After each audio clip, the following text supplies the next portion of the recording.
Evangelho de Jesus, segundo escreveu João, capítulo de número 9. Se você já encontrou, diga glória a Deus. E quando Jesus passou, viu um homem que era cego de nascença. E os seus discípulos lhe perguntaram, dizendo: Mestre, quem pecou para que ele nascesse cego, este homem ou seus pais? Jesus respondeu: nem ele pecou, nem seus pais, mas foi assim para que se manifestem nele as obras de Deus. Levante uma das suas mãos, vamos orar juntas nesse momento, mais alto que você puder. Pai, nós queremos glorificar e exaltar o Teu nome, porque toda boa dádiva e todo dom perfeito vem do alto, do Pai das luzes, em quem não há sombra alguma de variação. Aqui está a Tua palavra, ela permanece no céu e é revelada à Tua igreja pelas Escrituras. E a minha oração é para que o Senhor fale, não te cales esta noite. E que por causa da Tua palavra, um exército poderoso seja levantado aqui. Oramos em o nome de Jesus. Amém. Você pode aplaudir ao Senhor e misturar nessas palmas glória e aleluia. Bom, eu gostaria de introduzir esta mensagem com uma frase sua, ou pelo menos uma frase na sua boca para esta irmã que Jesus colocou do seu lado. Eu gostaria que você dissesse a ela: fique em paz, tudo isso é propósito. Fique em paz.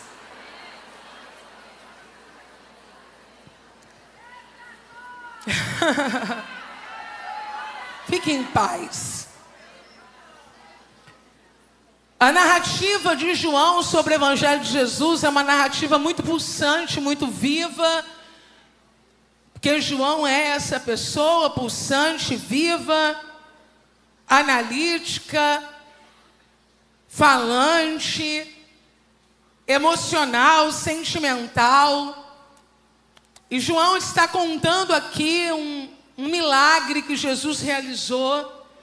E esse milagre envolve um homem cego de nascença.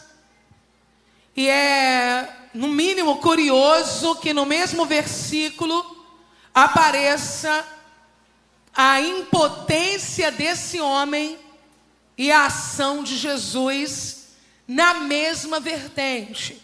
Eu vou lhe explicar.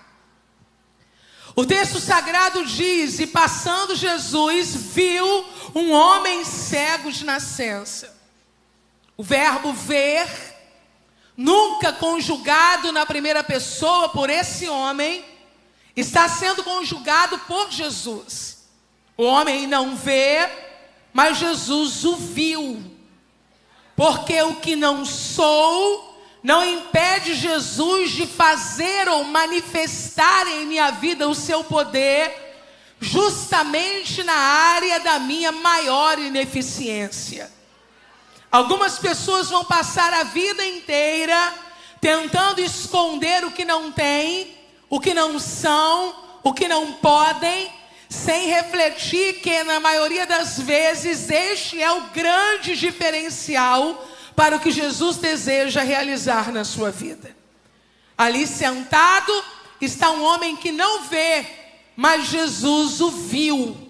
Porque todas as minhas deficiências, ineficiências e ausências são supridas na pessoa de Jesus. Jesus tem tudo que eu não tenho e é por isso que eu não preciso ter tudo. Eu vou repetir: Jesus tem tudo o que eu não tenho e por isso eu não preciso ter tudo. Jesus me basta. Salmo 23, verso 1. Quem pode de cor falar comigo? 23, 1. 1, 2, 3. O Senhor é o meu pastor, nada me faltará. Alguém interpreta este salmo dizendo assim: o Senhor é o meu pastor, não preciso de mais nada. Glória a Deus. Se você puder, diga bem alto: eu não tenho tudo. O meu tudo é Jesus. Então aquele homem está ali, não pode ver, mas ele é visto por Jesus. E a partir deste momento ele está enrolado. Deixa eu usar uma palavra mais fina. Ele está implicado. A partir desse momento ele está envolvido. A partir desse momento ele está atado. A partir desse momento ele está pescado. A partir deste momento ele está preso pelos laços de amor de Jesus. Eu quero dizer que tudo muda quando Jesus nos vê. E quando Ele vê, mesmo vendo que nós não vemos, Ele não abre mão de nós. Ele não precisa de pessoas perfeitas, porque Ele é perfeito. Imperfeitos em busca de perfeição é a saga dos últimos dias. Queremos nas pessoas o que nós não temos. Vá lá e seja bonito por mim. Vá lá e seja inteligente por mim. Vá lá e seja santo por mim. Vá lá e seja perfeito por mim. Jesus não está em procura de pessoas que possam suprir suas ausências, ineficiências, o que Ele não é, passar limpo sua história, fazer o que Ele não conseguiu fazer. Jesus tem tudo. E olha para aquele homem e o vê. E os discípulos também vêm. E quando os discípulos também vêm, abrem o bocão. Porque tem gente que tem um bocão.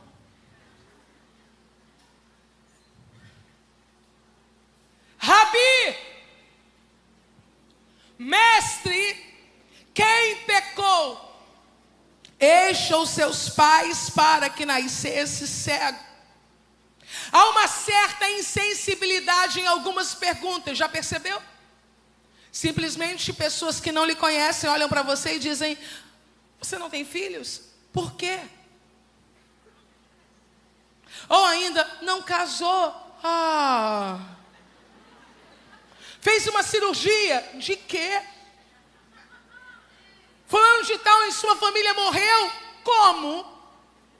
O problema destas perguntas é que elas causam estranheza e incômodo a nós.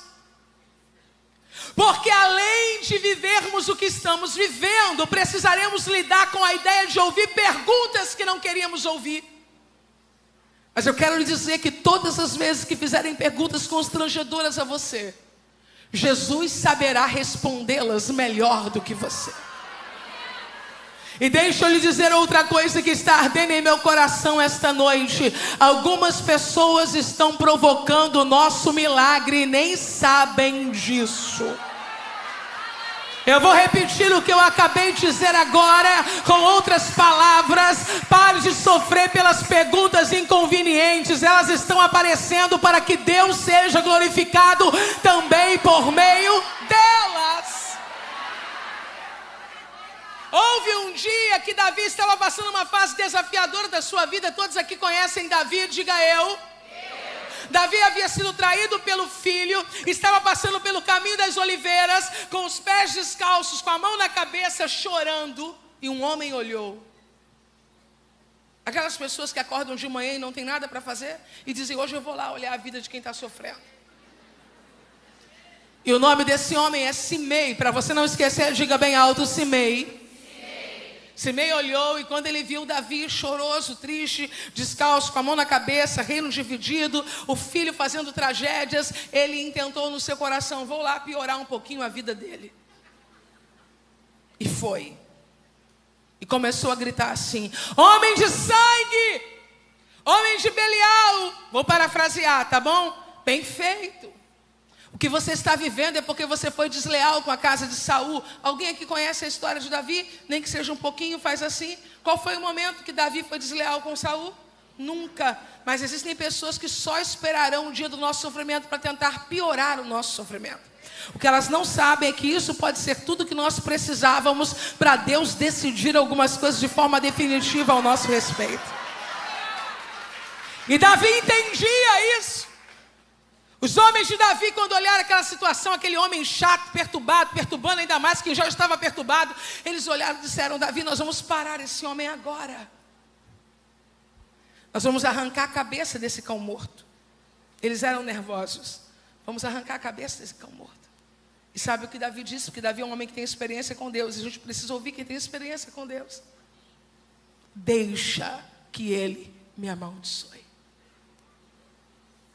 Por favor, não perca isso.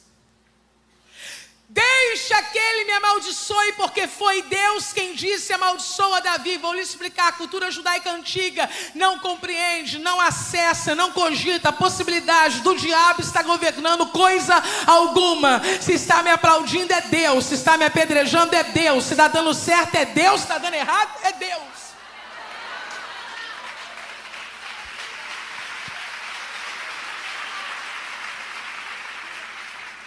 Mas agora vem a chave que Davi entregou naquele dia, que eu quero passar para pessoas aqui que ainda não conhecem essa história, ou pelo menos lendo-a, não discerniu neste ponto. Davi disse assim: deixa que ele me amaldiçoe.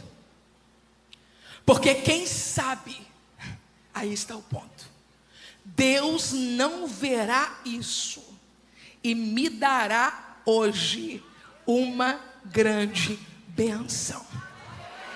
O que Davi está dizendo é: grita, Simei, xinga-me, Simei, perturba-me, Simei, porque se Deus decidir se indignar com o que você está fazendo contra mim, Ele libera hoje para mim uma bênção que não estava na agenda de hoje, mas que vai ser antecipada por causa da sua provocação. Eu vou ousar dizer que a chave que vai acionar o milagre de um homem cego de nascença é a inconveniência da pergunta: quem pecou?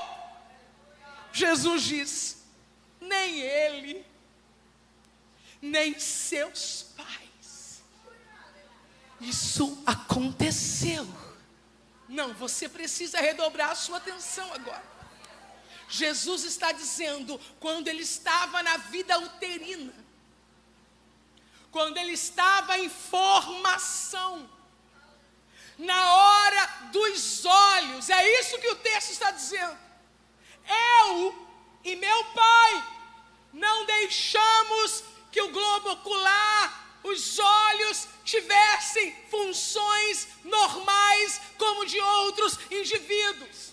Eu e meu pai permitimos ineficiência, ausência e deficiência, porque naquele dia, formado no ventre da mãe dele, eu e meu pai decidimos que o que não tem nele, o que não houve nele, o que não aconteceu nele, é o ponto certo para a manifestação do meu poder.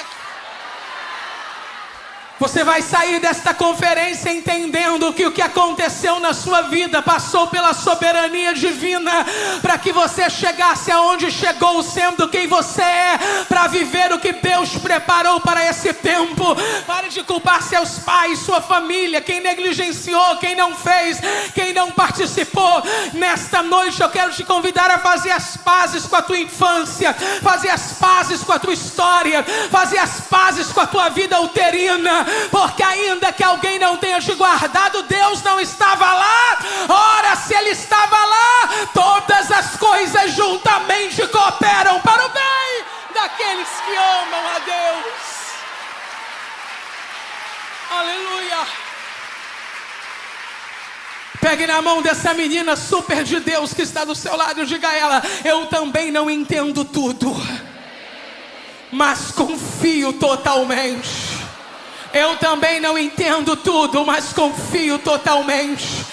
Qual o propósito que pode haver em um tempo de quimioterapia? Que propósito pode haver em um abuso? Que propósito pode haver num luto? Que propósito pode haver numa falência? Que propósito pode haver em uma humilhação? Que propósito pode haver em uma traição? Que propósito pode haver em uma doença psicossomática? Que propósito pode haver numa porta que bateu em minha cara? Que propósito pode haver na escassez que visitou a minha mesa? Uma coisa eu sei: a mão do diabo nunca esteve na tua história nem na minha.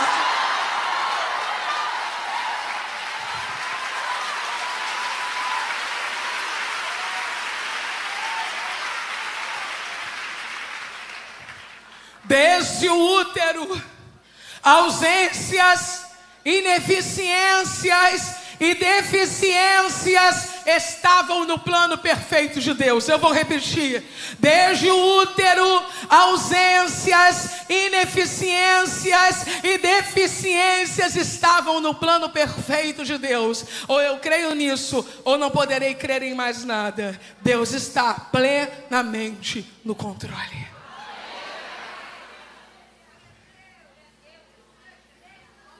Vê se isso faz sentido a você.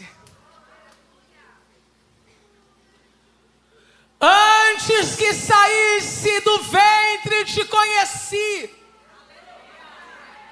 Antes que saísse da madre te santifiquei. E as nações te dei por profeta. Jeremias capítulo 1. Eu quero dizer para você que tem 60 anos de idade que Deus lhe separou no ventre de sua mãe. E quero dizer para você que tem 20 e poucos anos que Deus te separou no ventre de sua mãe. Eu quero dizer para você que Deus chegou primeiro em sua vida e por isso Ele tem a primazia. Eu preciso compartilhar com você que Deus não está atrasado no que Ele está fazendo na sua vida. Eu preciso dizer para você que nada nem ninguém vai impedir o que Ele está realizando nesse tempo, porque Ele chegou primeiro. Deixa eu lhe dizer uma coisa, eu quero que você traga à sua mente agora qual é o grande impeditivo para que você viva a plenitude do que Deus tem para você e que você seja sincera quanto a isso. Talvez na mente de alguém esteja: o casamento que eu fiz um casamento que eu não deveria ter feito. Esse impeditivo está diante de mim. Talvez alguma menina diga: o impeditivo que está diante de mim é algo que eu vivi na minha juventude, que eu não gosto nem de lembrar.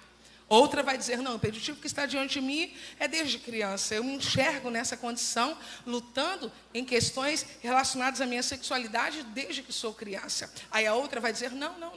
Comigo a coisa foi bem antes. Quando eu nasci, minha mãe me rejeitou. E foi ali que os meus problemas começaram. Eu quero dizer para você que de toda essa saga que eu desenhei, que você pode se encontrar em algum desses pontos ou em pontos diferentes desses, nada disso chegou antes do que Deus em sua vida. Por isso eu quero com ousadia te convidar a levantar uma das suas mãos esta noite. E se você puder, diga bem alto comigo: antes que saísses da madre, eu te conheci, eu te santifiquei. Então diga: Deus já me conhecia e já havia me escolhido. Agora levante um pouco sua voz e desafie no mundo do Espírito que quer se opor a você. Diga: todo o resto, esta noite, receba uma ordem. Perca a força, perca o controle, perca o protagonismo. Eu sou totalmente de...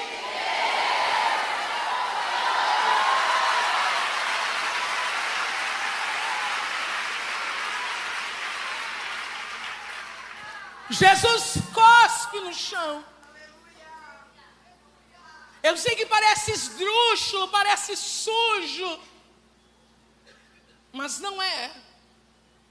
A única parte comunicável de Jesus seria a sua saliva, não é verdade? Jesus não vai tirar um dedo, Jesus não vai arrancar parte do seu corpo.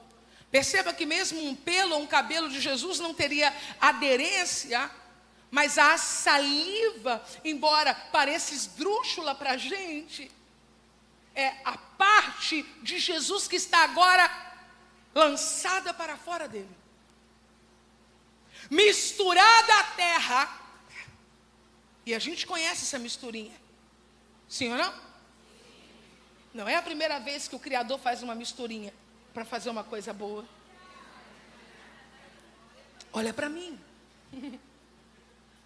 Para a cultura judaica, o cuspe é o ponto mais alto da humilhação. Em Números capítulo 12, quando Miriam falou mal de Moisés, o texto sagrado diz que ela ficou leprosa. E Deus justifica a estada dela fora do arraial por 7 dias para que volte depois, dizendo assim: se ela tivesse levado uma cusparada do pai dela, ela não teria que se ausentar. Por quê? Porque um cuspe do pai, de quem gerou, de quem criou, é o maior nível de desonra que alguém pode chegar. Fique em paz, tá? Tá tudo tranquilo. Jesus está trabalhando. Então, quando o pai cospe, o pai está dizendo: eu te desonro. O pai está dizendo: eu te desprezo. Eu não posso afirmar que esse menino tenha levado um cuspe do pai. Não posso. Mas tenho certeza que ele viveu processos de humilhação profundos. Porque cego, mendigando, dentro de um contexto cultural antigo, é de extrema humilhação. E ainda o é hoje, não a cegueira, mas o lugar de mendigância, sim ou não?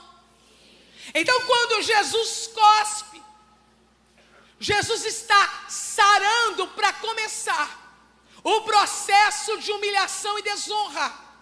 Até hoje as pessoas cuspiram, dizendo: eu te rejeito. Mas eu estou cuspindo para te dizer: eu te recebo. Até hoje as pessoas cuspiram dizendo: para longe de mim. Mas agora eu estou cuspindo para dizer: vou colocar a minha essência em ti.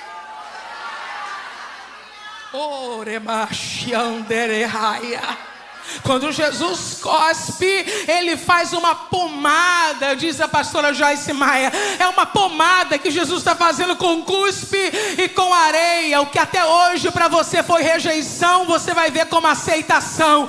O que até hoje foi usado para te defraudar, eu estou usando para te curar. O que até hoje as pessoas disseram para você: vá para longe de mim, eu estou dizendo agora: venha para perto de mim.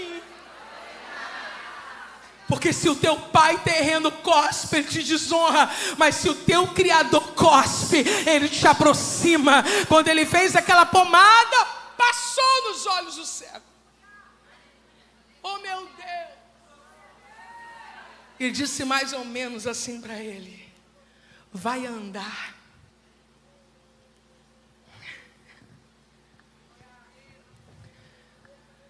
Eu tenho uma palavra para você esta noite, eu vou entregá-la.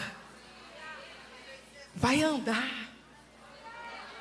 Fala uma coisa super espiritual para essa menina que está do seu lado. Super espiritual. Olha para ela e diz: irmã, vai andar, irmã.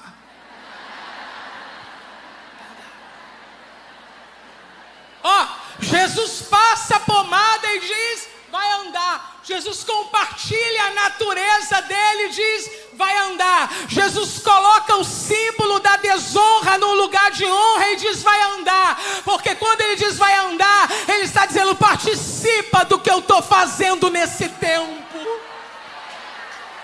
Assume os riscos de acreditar na minha palavra. Se mova sem saber para onde está indo por causa de uma palavra que você recebeu. Caminha sem enxergar o futuro, acreditando que daqui a pouco o milagre vai se manifestar.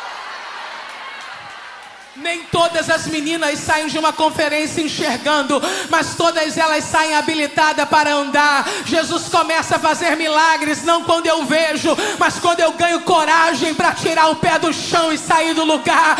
Existem coisas na minha vida que não acontecerão no tempo que eu quero, mas enquanto elas não acontecem, eu me movo na geografia de Deus. Esta noite o mapa de Deus está aberto nesta conferência e Ele está dizendo: ande! Vá ao tanque de Siloé. Vá ao tanque de Siloé. Vá ao tanque de Siloé. Vá ao tanque de Siloé. Ele não temeu a exposição. Imagina você andando na rua, de olhos fechados, com uma placa de barro em cada lado. Ele não temeu os inconvenientes do caminho. E daí se tropeçar? No chão já estava. O que vier agora é lucro. Existem pessoas que não querem arriscar nada, mesmo não tendo coisa alguma.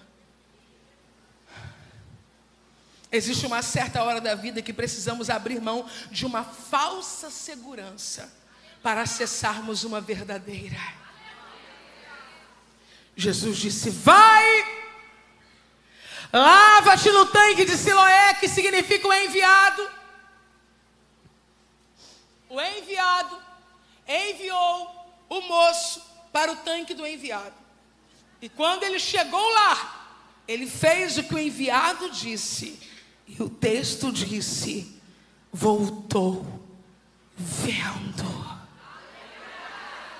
Se esta noite você puder entender isso, há uma bênção para o teu retorno. Esse menino voltou para casa vendo, e eu não posso dizer quantos anos ele tem, porque eu não faço a menor ideia. Apenas que ele não é uma criança mais. E quando ele volta para casa vendo, eu posso imaginar o quanto isso deveria ter trazido alegria para as pessoas que o acompanhavam.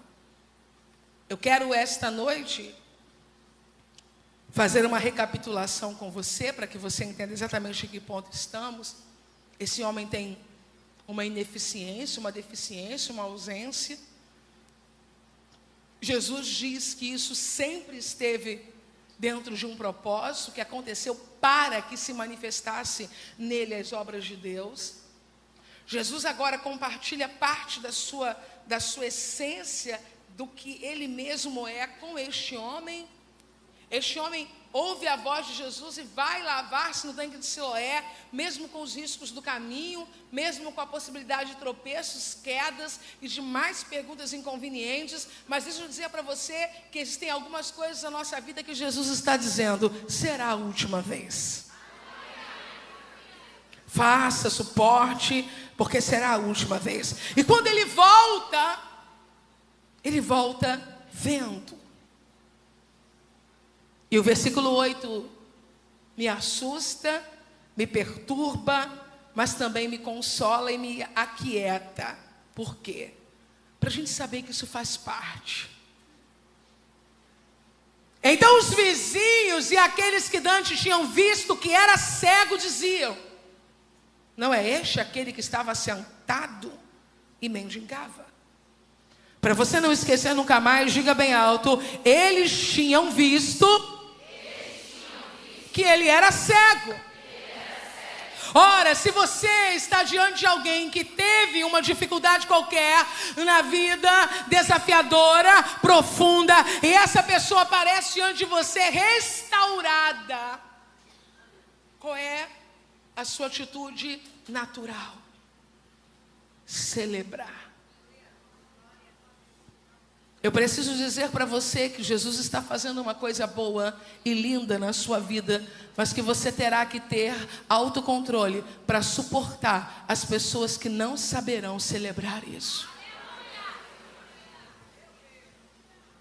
Eles olham para o rosto do rapaz e dizem: não é ele? O que estava sentado e mendigava. O versículo de número 9 tem muito a ver conosco, mulheres, porque o texto diz: uns diziam, é este. Outros diziam, parece com ele. Mas ele dizia, sou eu. Eu vou falar aqui esse jogo de palavras e eu conto com você. Na hora em que eu lhe perguntar, você vai dizer, sou eu, tá bom? Alguns diziam, é. Outros diziam, parece. E você, o que diz sobre você?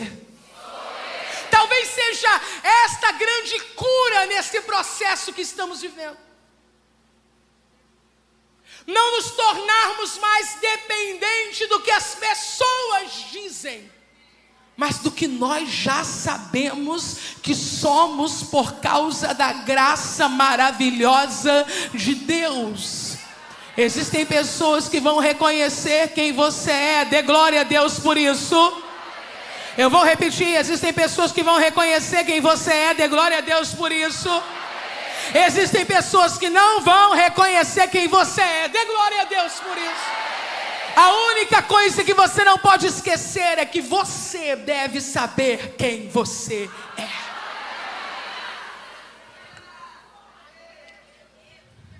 Vou compartilhar uma coisa com você. Quem está comigo, diga aleluia. Quem não foi embora, diga glória a Deus.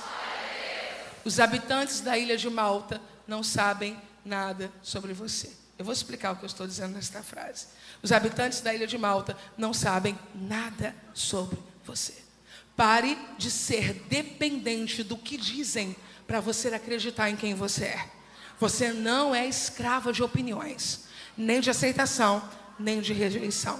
A psicologia pondera que o ser humano necessita dessa sensação de aceitação. Eu não tenho dúvidas quanto a isso. Nós só não podemos nos tornar escravas disso. Os habitantes da ilha de Malta não sabem nada sobre você. Guarde essa frase. Amanhã de manhã, quando alguém quiser te perturbar, você dá uma olhada para ele e pensa: habitante de Malta, tu não sabe nada sobre mim. Fica comigo que você vai se dar bem. Olha para cá, que eu vou te explicar isso. Estou falando sobre Atos dos Apóstolos, estou falando sobre o apóstolo Paulo. Quem conhece Paulo aqui, diga eu. Falamos até com jeito íntimo. Quem conhece Paulo? Paulo sofreu um naufrágio. Já ouviram falar sobre isso? Está tudo tranquilo até aqui? Paulo sofreu um naufrágio. E foi uma tribulação. Você imagina um naufrágio nos dias de hoje, é uma tribulação, naqueles dias tribulação dobrada. E quando eles chegaram, na ilha de Malta, os homens daquela ilha fizeram uma fogueira, tá? E começaram a usar de compaixão com Paulo e com outros náufragos, né? Dando um jeitinho para eles se cobrirem, dando algo para eles se aquecerem. Só que de repente, quando a fogueira foi acesa, quando a chama subiu, alguém sabe o que apareceu, o que se apresentou, sabe? Uma víbora. Eu quero dizer para você que fogo não cria víbora, mas fogo faz elas se manifestarem. Então você não precisa ter, mas agora que eu estou buscando, está aparecendo mais, sempre teve ali. Só que quando você se aproxima do fogo, elas se manifestam. Quando a víbora se manifestou, veio para a mão de quem? Paulo. Aí os habitantes da ilha de Malta olharam para Paulo e falaram assim: isso aí só pode ser um bandido. Isso aí só pode ser um fugitivo da lei, que Deus não está deixando viver de jeito nenhum. Porque acabou de sofrer um naufrágio. E imediatamente agora vem uma víbora e cai nele. Isso aí é Deus dizendo: tem que morrer mesmo. Mas o que eu disse antes, os habitantes de Malta não sabem nada sobre você. Só que Paulo é um crente cheio. E o crente cheio balança a víbora no fogo. Paulo estendeu a mão e fez assim. Quando balançou, a víbora caiu. Aí os homens ficaram olhando assim: ele vai cair também, porque a víbora, já tocou, já picou. Daqui a pouco ele vai inchar, vai morrer. Mas passaram uns minutos e não aconteceu nada com Paulo. Os habitantes de Malta viraram o disco. Quem é do tempo do disco, diga aleluia. E disseram assim: isso aí é um Deus. Eu quero dizer para você que é muito perigoso quando vozes externas nos governam e nos fazem acreditar que somos demônios. Mas também é muito perigoso quando vozes externas nos fazem acreditar que somos deuses.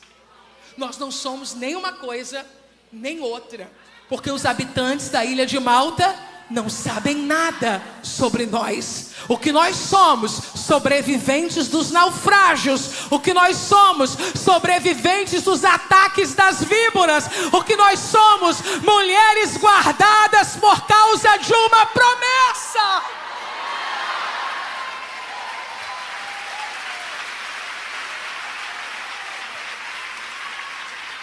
Pegue o seu celular aí, abra o seu celular, coloque na câmera. Isso, vire essa câmera para você aberta, para o seu lado, frontal, e dê uma olhadinha no seu rosto. Eu não estou brincando, nunca fiz isso na minha vida, mas o poder do Espírito Santo está aqui nesse lugar. Eu estou seguindo o comando dele, eu estou seguindo a ordem dele, e eu gostaria que você olhasse agora para a sua imagem, como se houvesse um espelho diante de você, e que você começasse a perceber a partir da sua imagem, que você não é uma mentira, que você não é uma ilusão, que você não é um projeto que outros fizeram e deu errado, mas você é alguém que Deus escolheu desde o ventre de sua mãe para uma obra perfeita. Olhando para esse espelho ainda que se formou através dessa câmera, eu quero te encorajar a dizer agora: eu acredito em tudo que Deus já disse ao meu respeito. Eu quero repreender toda palavra maligna que entrou na tua mente para confundir você sobre sua sexualidade, sobre seu ministério, sobre seu futuro, sobre os lugares que você vai acessar. E eu quero declarar o que a Bíblia diz ao teu respeito: não escolhestes vós a mim, mas eu escolhi a vós. Esta noite eu vim lhe dizer: você não é a deficiência que viveu, a dor que viveu, o trauma que viveu, a perda que viveu. Você é escolhida para manifestar a glória de Deus.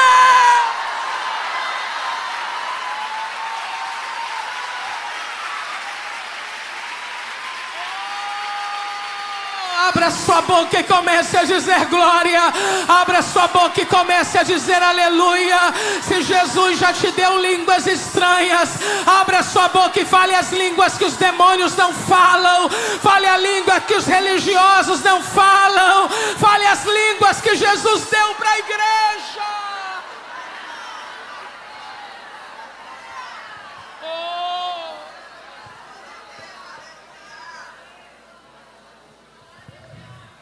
Como se te abriram os olhos.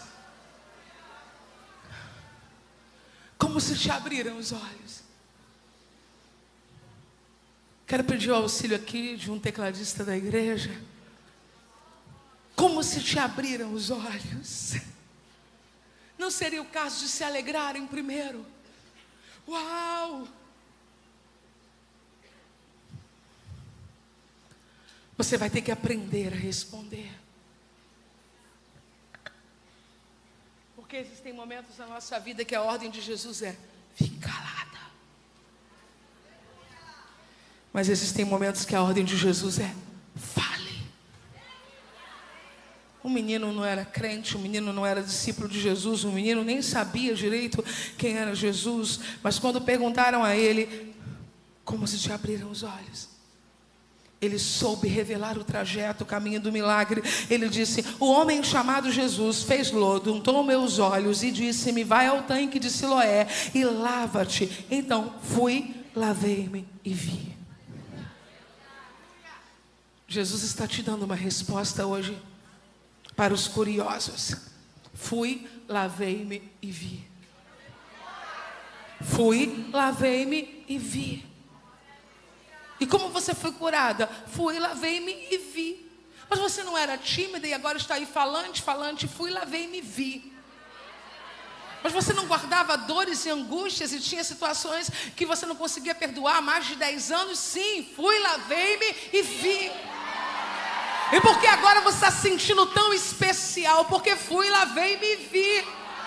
Porque você não está suplicando mais pela atenção das pessoas, pelos aplausos negados, porque fui, lavei-me e vi. Porque você está mais côncia, equilibrada, humilde, ciente dos seus limites, porque fui, lavei-me e vi. Porque você está mais solidária, cortês, amiga, porque fui, lavei-me e vi. Enquanto não se tem contato com a água, se tem uma visão distorcida, embaçada, quando na verdade, em muitos casos, nem se tem, mas quando se lava. E Jesus disse: vós já estáis limpos pela palavra. Onde está ele? Quem? Jesus. Onde está ele? Não sei. Sabe o que fizeram com o menino que acabou de ser curado? Um milagre. Eu tenho que te falar isso para você ficar ligada, para você ficar esperta, para você não querer parar amanhã de manhã. Pegaram o menino e levaram até os fariseus. Para que isso? Percebe que enquanto ele está lá no chão, ele não incomoda, ele não desperta. Mas quando Jesus diz, vai andar, e o cara anda, você vai começar a dar trabalho, você vai começar a incomodar, você vai começar... Entendeu? Ah, mas vai hoje de novo, não teve conferência ontem, vai ter conferência amanhã. Me deixa. Me esquece, eu estava no chão, cega, ninguém fez nada. Agora eu estou andando.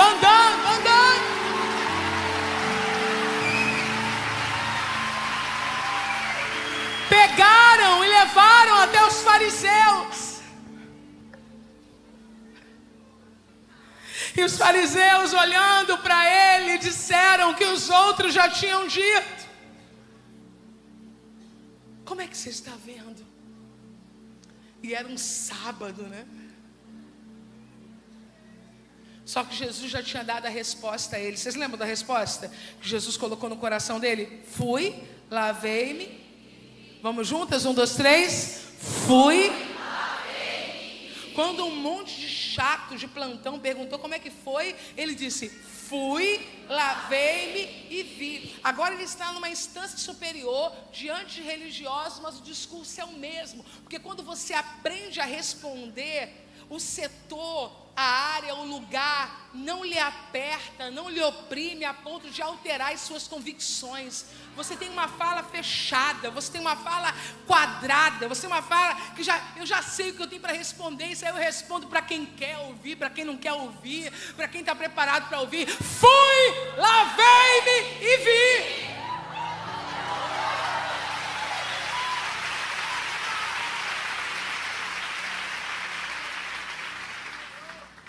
Então alguns dos fariseus diziam, esse homem não é de Deus porque não guarda o sábado. Você está na igreja? Naquela? Naquela. Da cadeirinha cinza. Tem um lugarzinho do meu lado para você, quer? Mas é porque no sábado...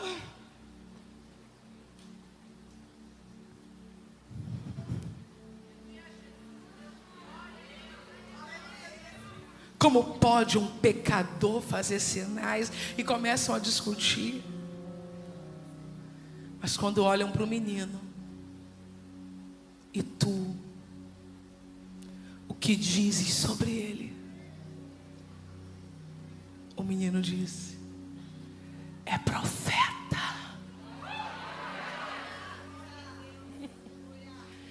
Ele não sabia ainda quem era Jesus, mas ele percebeu que fariseus passavam por ali, religiosos passavam por ali, e ninguém havia alterado a vida dele. Mas quando Jesus passou, houve uma alteração definitiva.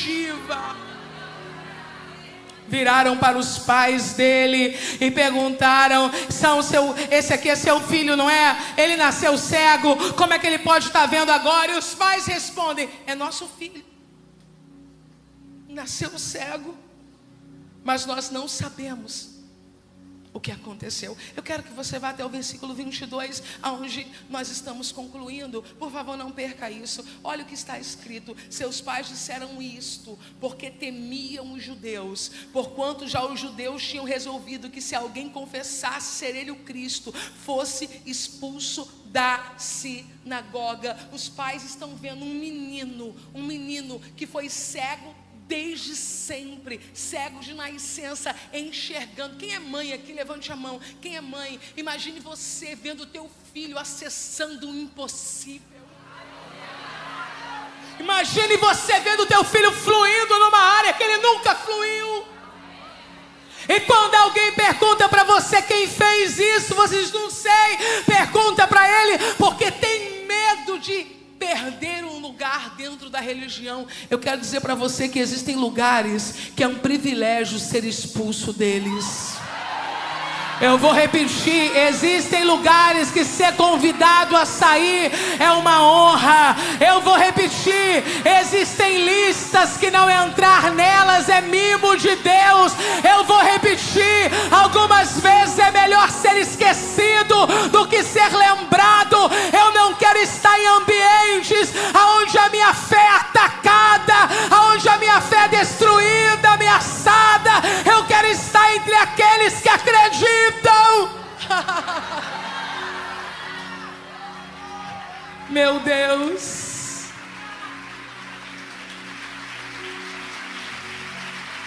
Chamaram o menino. Chamaram o menino. Dá glória a Deus. Não, falaram isso para o menino. Dá glória a Deus. Porque esse homem aí que te curou é pecador. Tu tem que dar glória a Deus. Que coragem. Diante do que você tem vivido com Cristo e com a igreja de Cristo, não te permita a prerrogativa da deslealdade. Defenda o evangelho. Defenda a igreja. Defenda seus pastores. Defenda a comunidade de fé que você faz parte. Não seja desleal. Olharam para o menino que até ontem era um mendigo. Que preparo emocional, social, psíquico esse indivíduo tinha, espiritual. Olharam para ele e disseram: esse homem é um pecador. Ele levantou a voz e disse: é pecador, eu não sei. O que eu sei é que eu era cego e agora eu vejo.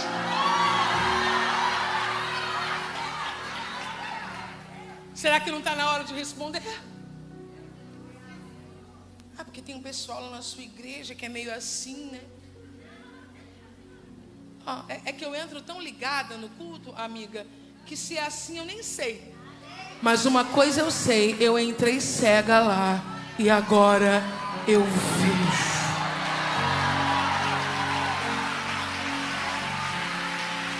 Entrei doente lá, mas agora eu vejo. Entrei com meu casamento destruído lá, mas agora eu vejo. Entrei depressiva lá, mas agora eu vejo. Se posicione.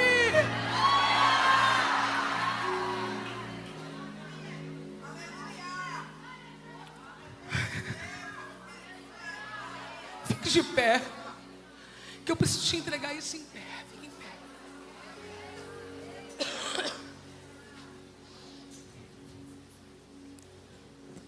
Versículo 28, quando ele disse: eu vejo.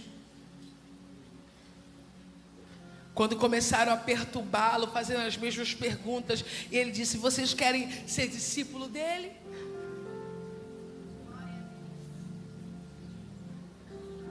Aí, pensando que estavam desonrando, olharam para ele e disseram: vai você ser. Tem gente que pensa que está diminuindo a gente, mas está entregando palavra profética. Você precisa aprender a transformar. Entenda, por favor, aqui, deboche em profecia. Quando alguém vier debochar, está rica você. Aleluia.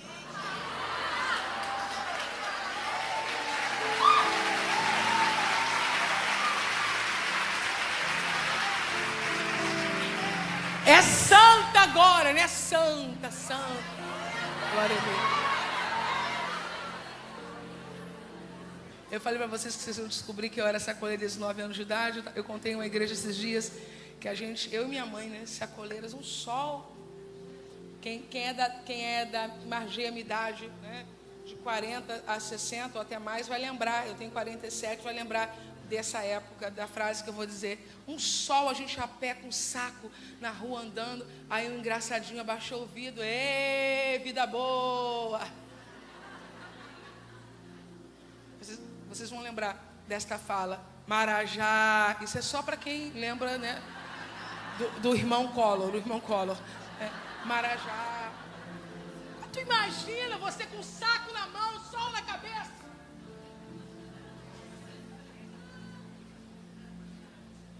Aprenda a pegar o deboche aqui. E antes de trazer para cá, diz... A conotação de Marajá era que ganhava sem trabalhar. Isso aí eu não peguei, não. Mas a conotação de... vidão. Quando meu marido leva meu café na cama, eu digo, vida boa, Jesus.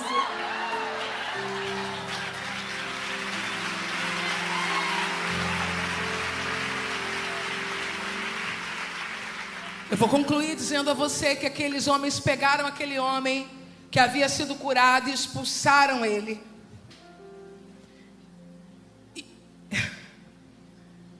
Versículo 34, responderam eles e disseram-lhe, tu és nascido todo em pecado e nos ensina a nós, e expulsaram. Existem pessoas que nunca vão atualizar a nossa história, então nunca nos darão autoridade. Quem é você? Vai. Mas o versículo 35 diz, Jesus ouviu que o tinham expulsado, e encontrando-o disse, crês tu no Filho de Deus? Ele respondeu e disse, quem é ele, Senhor? Para que nele creia. Jesus disse, tu já o tens visto, é aquele que fala contigo. Ele disse, creio, Senhor. E o adorou. Não, eu tenho que te contar rapidinho o que aconteceu. Jesus ficou sabendo que expulsaram aquele menino. E sabe por que Jesus o encontrou? Porque Jesus foi até onde ele estava. Porque Jesus não vai deixar você sem família. Jesus não vai deixar você sem abrigo. Jesus não vai deixar você sem companhia. Jesus não vai deixar você sem expectativa. Jesus não vai deixar você sem futuro. Oh, meu Deus. Jesus se responsabiliza por quem Ele chama. Ele se responsabiliza por quem Ele escolhe. Então eu findo esta noite dizendo que quando te expulsaram de alguns lugares ou te convidaram a sair, estavam te jogando para os braços de Jesus e para o propósito que Ele tinha com você. Puxa essa menina que está do teu lado e ore por 3 minutos com ela agora. Ore, ore, ore, ore, ore. Lamaracho e decomenécia. Puxa ela para perto de você e ore por 3 minutos. Oh, meu Deus, esta noite o Espírito a trouxe aqui para dizer a ela que ela está envolvida em propósitos eternos, que ela não vai parar, que ela não vai desistir.